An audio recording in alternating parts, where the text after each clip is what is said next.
I got some more going.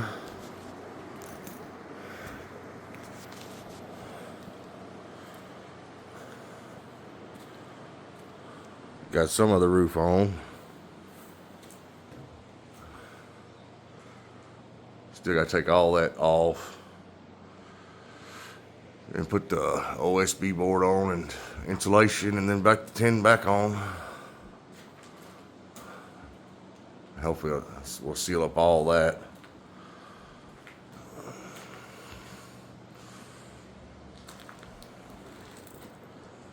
Of course, I got to get my gravel.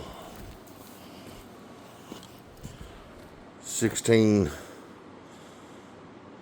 tons of gravel on the original part. If that lets you know how deep that was over there.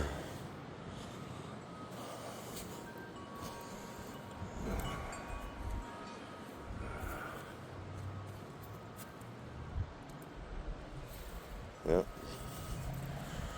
Gonna get it finished this weekend. A little bit at a time. Then I can get back to work.